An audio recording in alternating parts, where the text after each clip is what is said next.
Hello there, Stephen Biggs from Orac UK here. I'm here to introduce you to the new Classics collection by Orac. Come on in, Ross.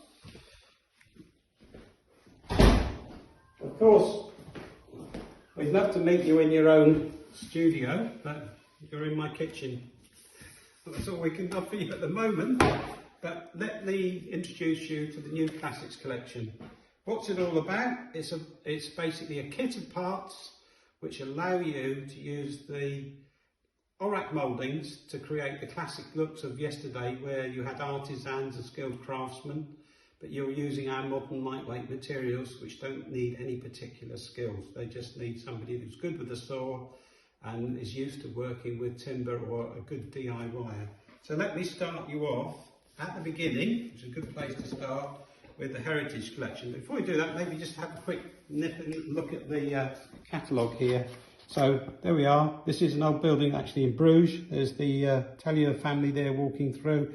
You can see in the old days there were lots of beautiful mouldings in properties, and unfortunately many of them are being lost. But what you've got today is a range of products from Orac which allow you to recreate those looks in your studio. You can make your mood boards and include Orac profiles and samples.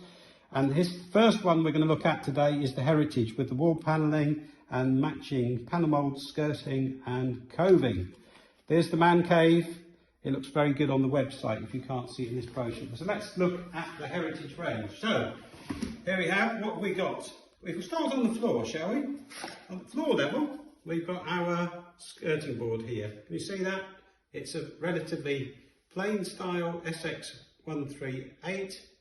And it allows you to match the mouldings in with our panels. Now, let me show you a panel.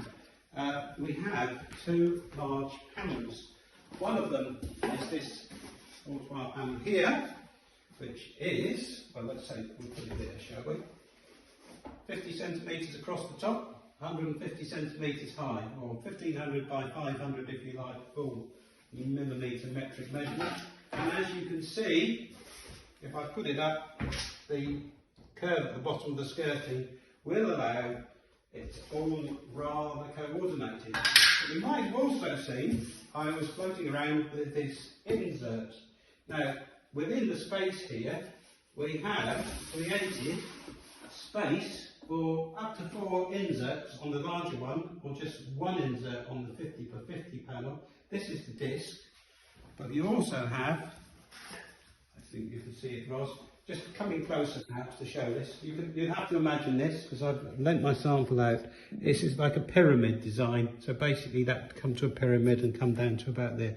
Mix and match, very good on a bar. You can use these all-twilight panels either like this as a portrait, and maybe if you were using it as a portrait, you could probably just finish it off at the top with one or two moulds. Number one, you can finish it off with a panel mould like this one here, which is P4025. Or if you wanted to put a bit of illumination up onto the coving, which I'm going to show you in a moment, you could use the same sort of design. You can see they're both of the same family, and you could put your LED in the top here. So that is two new designs in the Heritage collection. I'm going to keep it tidy, put it back in there, and show you the Heritage cornice. Now, what I want you to imagine is that there are 4 different sizes, so you could actually mix and match this. You don't have to have the big panels in there, but if you did, you probably would go for this size, C324 Heritage coving, or you might even, maybe you can see it better if I run it around that way. Can you see the way it catches the light? Nicely deeply undercut. It's also got 2 fixing points, so if it was going up to the ceiling, you can actually just stick it on the ceiling, pull it away from the wall, and you can hide curtains behind it or put LED lighting. You don't need support at this end. So that is the Heritage collection from Orac in the new Classic series.